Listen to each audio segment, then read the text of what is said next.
Hi everyone, and welcome back to Cardiac Radio for Teens. For those of you who might not know, Cardiac Radio for Teens is a place where teens can come together with other teens to learn about Spiritist teachings and topics in a way that makes more sense to us and is more relatable to us as teenagers in today's society. We have been reading through the Spirit's book together, and going through the Spirit's book, we've went over a lot of topics, and some of the topics we might not have fully understood. So just because we're close to the end of the Spirit's book doesn't mean, oh, okay, I know everything, I don't have to read this book again. It's quite the opposite. Now we have a basic understanding, and once we finish this, it'll be our time to go back and review all the lessons that we've learned and learn more on top of that and clarify some things that maybe we barely even learned the first time, or even a topic that you think you knew really well. If you read it again, you might see something completely different. So there'll always be messages in the book. So even though we're finished reading it together for the first time, soon we'll be finishing it, we want to make sure that we're still going to keep studying this and Spiritism, because this is just a basis, right? This doesn't mean we know everything about it. So last week we left off on one of the last sections, which is resurrection of the body. So here they're talking about when Jesus was here, and they talked about his resurrection, right? His coming back to life. And so we're kind of seeing how that relates to reincarnation as we talk about it today. And now we're on to question 1011. And what's funny is that this question is actually 1010A, like the second part of it, but Kardec forgot to put 1011, so they kind of made this one 1011. Does the Church actually teach reincarnation with the dogma of the resurrection of the body? So they're saying here, so your common, Catholic Church, when they're talking about resurrection, are they talking about reincarnation? And the Spirits answered, "This is obvious. This doctrine is the answer to many things that were once obscure. Soon, everyone will recognize that this doctrine is implied in every part of the sacred scriptures. Spiritists do not communicate with intentions to discredit religion, as is sometimes claimed.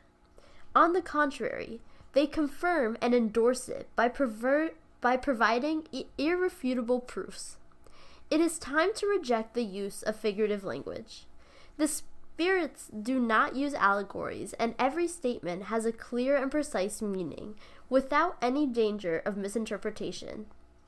Consequently, there will soon be a greater number of individuals who are sincerely religious and true believers than today." St. Louis. So here, what the Spirit St. Louis is bringing to us is that, of course, what the Church is teaching, like the Catholic Church they're talking about here, what the Catholic Church is teaching as resurrection, like when Jesus resurrected, right, he came back to life, that is the principles of reincarnation, right? And what they're saying here is that Spiritism is here to clarify some of those things. While in the Bible we see a lot of literary, figurative language, and some people take it literally. But Spiritism is here to say, okay, we agree with this, but what if we just look at it in this different way? So yeah, we agree with this resurrection of the body, but what if we look at it a different way? What if we look at it as reincarnation?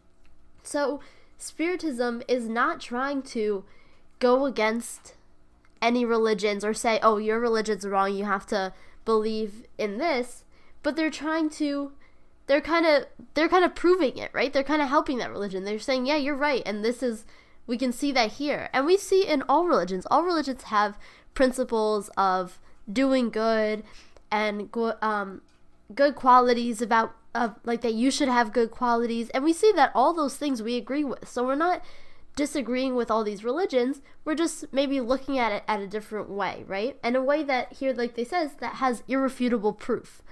So the resurrection of Jesus is kind of like questionable, like, oh, did that really happen? And people have a lot of questions, but with reincarnation, we can understand that concept a lot better.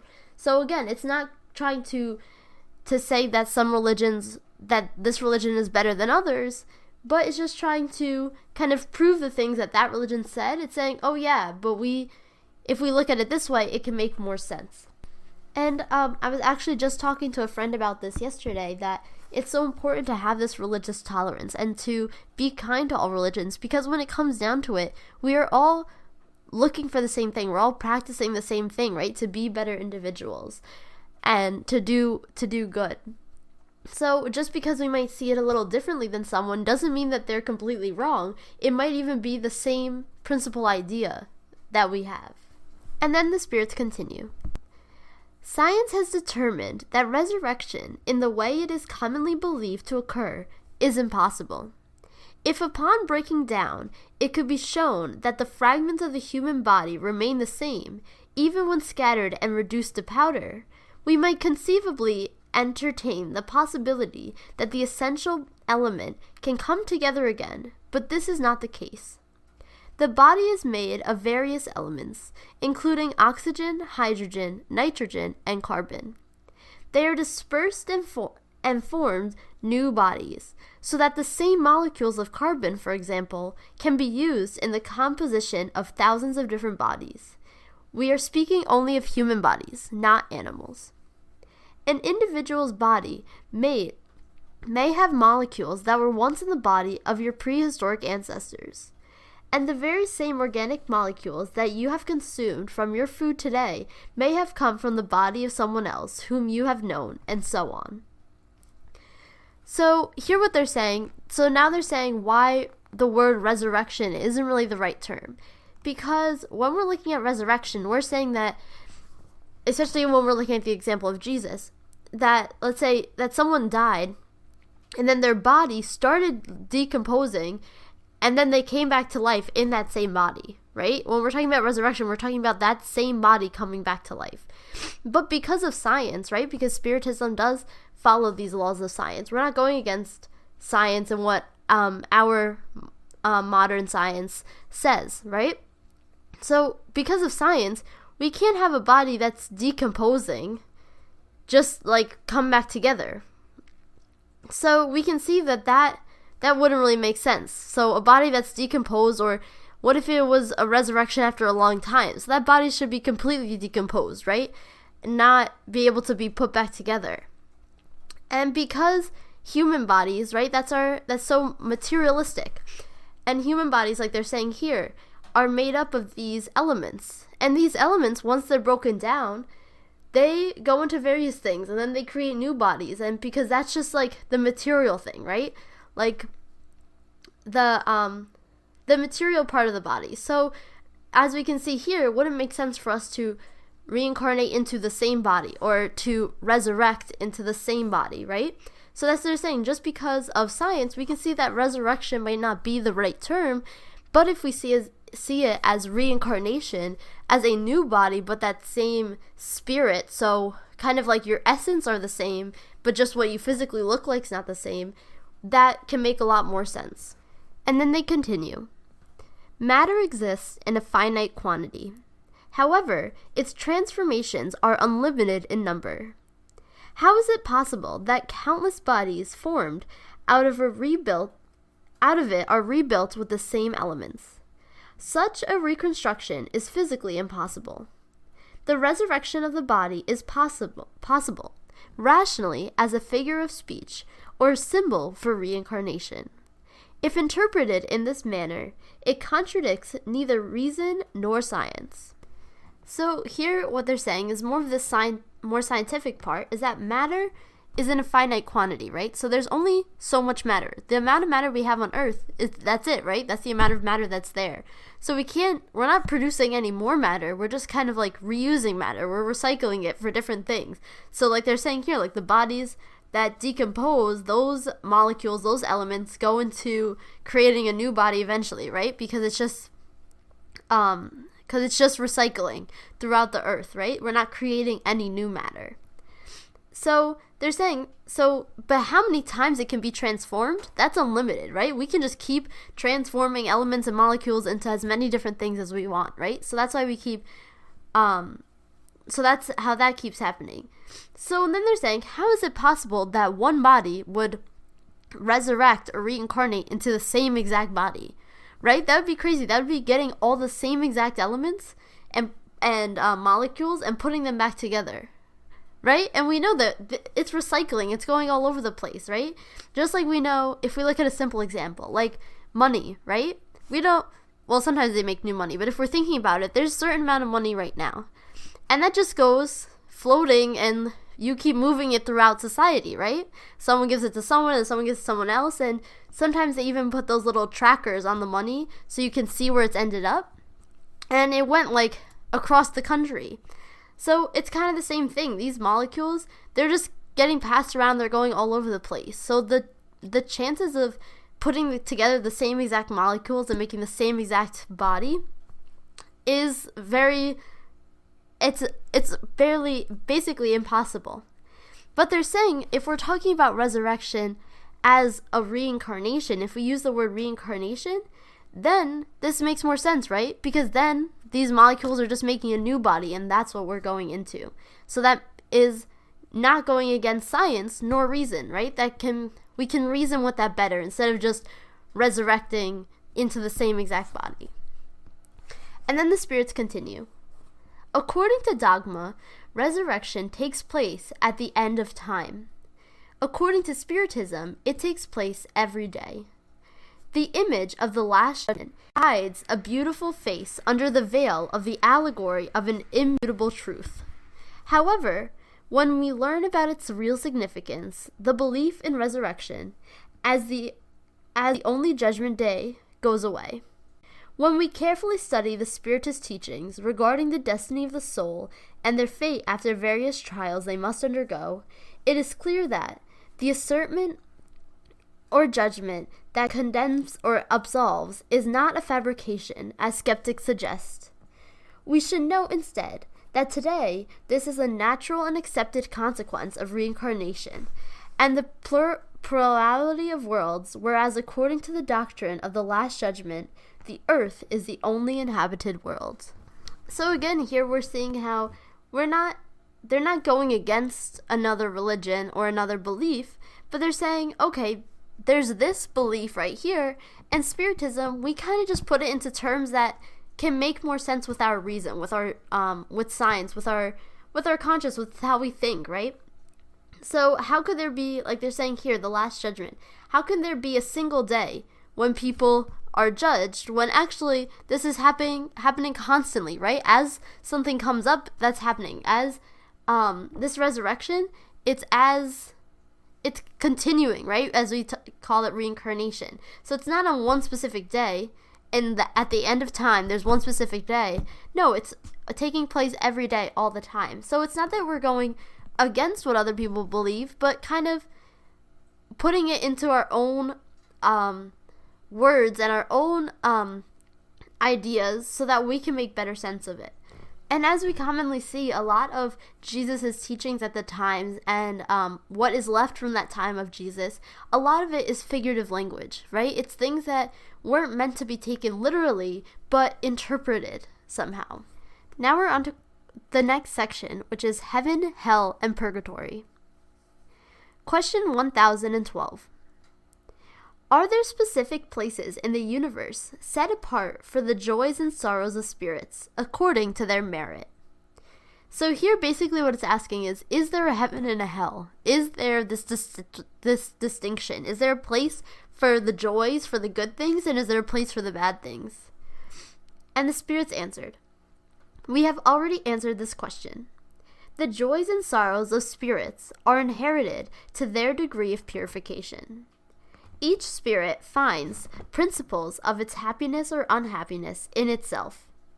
As spirits are everywhere, there is no enclosed or confined place set apart for either one or the other.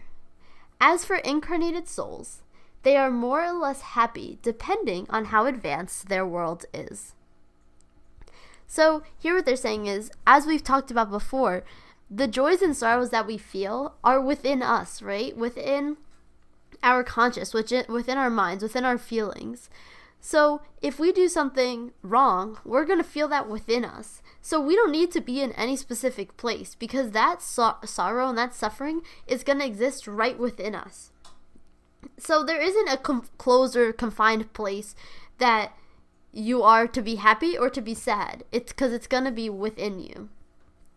And they're saying, as for incarnated souls, so people who are incarnated like us, we are more or less happy depending on our worlds, right? Depending on the environment that we're in. So we know that worlds are at different evolutions. And Earth, we're not at the highest evolution. So that's why we see a lot of negative things that are still happening. So we'll be more or less happy depending on what type of world we're in. And then there's a second part to this question, and it says, does this mean that heaven and hell, as people have imagined them, do not exist?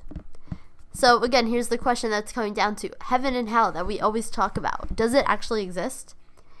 And the spirits answered, they are only symbols. They are unhappy and happy spirits everywhere. But as we have told you, spirits of the same order are together by sympathy. When they are perfect, they can meet wherever they'd like. So heaven and hell are just symbols for us, because that heaven and hell, that's going to be within us, right? That suffering is going to be within us, or that happiness is going to be within us. It's going to be part of us, right? There's not a specific environment that we have to be to feel that suffering. That suffering will be inside of us. But as I said, the spirits of the same order, they kind of group together, right? So they kind of feel, oh, you're kind of the same as me, and they kind of group together. So maybe these perfect spirits are grouping together somewhere, and the imperfect spirits are grouping together somewhere. But doesn't make that a heaven and that a hell, right? So they could be grouped together, but that heaven and hell is just a symbol of what we'll be feeling inside of us. And then Allan Kardec put his own comment in, and he says, a fixed place for rewards and punishments exists only in the imagination of human beings. It stems from a tendency to materialize and define things of which one cannot grasp the infinite essence. So here they're saying, so that's a very human idea, right? To have a certain place, kind of like in school. If you do something bad, you're going to go to detention. Or if you're really smart and you're really good, you're going to go to like the honors class. So we have this set idea of like a place. We need to have a specific place that we need to be in that is like a punishment, and a specific place that it's a reward. But that, again, they're saying it's just in the imagination of human beings that we need that. So, and that's a tendency they're saying here. It's a tendency because since we can't understand it, since we can't grasp that, we want to confine it more. We want to be like, okay, this is a specific place and that's a specific place. But in reality, it's not, right? It's just what we're doing to come to terms with those things that we do not understand yet. Question 1013. What should we understand as purgatory? So purgatory, seen in the Catholic Church, is the in-between place before you are like decided if you're going to heaven or you're going to hell. So purgatory is that in-between state. And so the Spirit said, it is a state of physical and moral suffering, marked by a period of atonement. It is usually upon the earth that God affords you the opportunity to experience your purgatory and atone for your mistakes. So that purgatory that we see usually defined as, oh, before you go to heaven and hell, that's the state that we're in on earth, right? That we go through. We go through this state that we face physical and moral sufferings, and we're trying to make up for the things that we've done wrong, right? We're trying to make atonements. We're trying to fix those things, and we're going through new trials and trying to become better so that we can get into that happier state, right? Because we don't want to go to that negative state that's seen as hell, right? We don't want to have that suffering within us. And then Allan Kardec puts his own comment in, and he says, purgatory is a figure of speech that signifies the state of imperfection of spirits who need to atone for their faults until they attain happiness by achieving complete purification. It is not a specific place. Purification happens through several reincarnations. Consequently, purgatory consists of the trials of these physical lives. So this in-between state, they're saying again, is a figure of speech. So, because again, like we're saying, it's not a specific place, right? We're not, like, there's not a specific purgatory. But it's that state that we're going to be in, that we're imperfect and we want to reach perfection, right? To get to that level of happiness that is seen as heaven.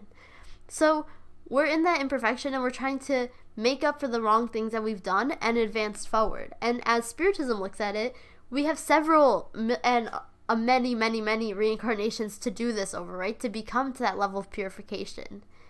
And purgatory is the trials that we go through, right? Those things that we suffer from and then we learn from and then we grow from that. Question 1014. Why do spirits, whose speech reveals them to be superior, answer questions from serious individuals about hell and purgatory, according to common beliefs? So here they're saying, so how come spirits, because we know that with these communications with spirits, you can tell how advanced that spirit is by the things that they're saying, right? If they're serious and they're saying good things, we can tell that they're of a higher order spirit. So they're saying, so how come serious spirits, serious individuals, are talking about hell and purgatory?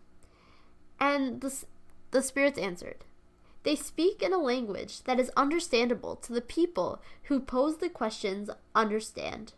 When these individuals are deeply immersed in preconceived ideas, the spirit avoid interfering with their conviction.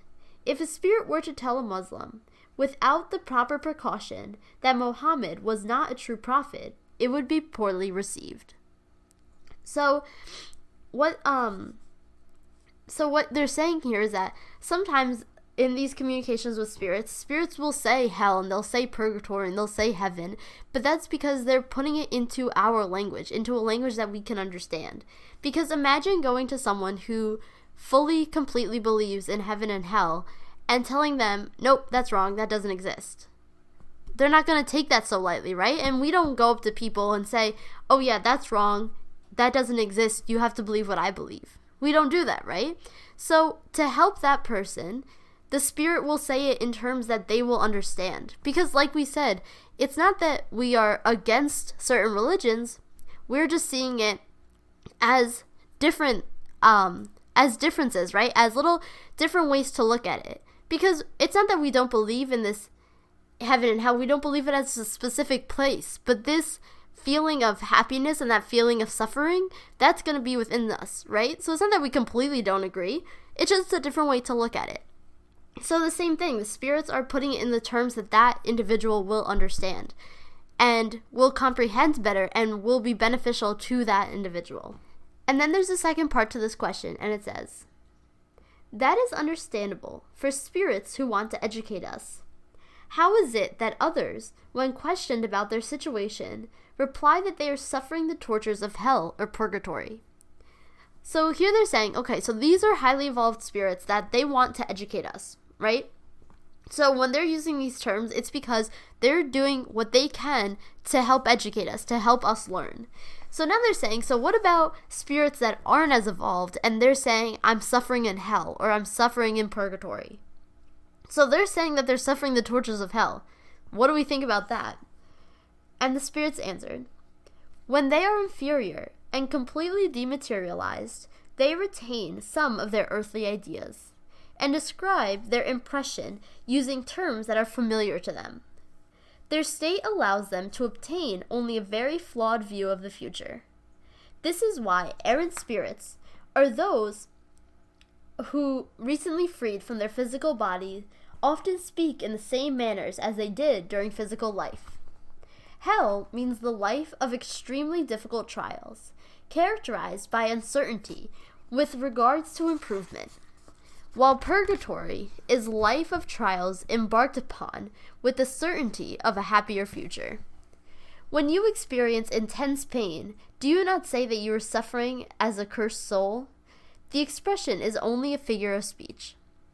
So what they're saying here is that spirits who will say, oh, I'm suffering the tortures of hell right now, since they are not as evolved, what they're feeling, they might confuse it as a hell, right? Because they might be seeing what they want to see. They might be imagining a hell, and they might be feeling that internally, right? That internal suffering that's horrendous, right?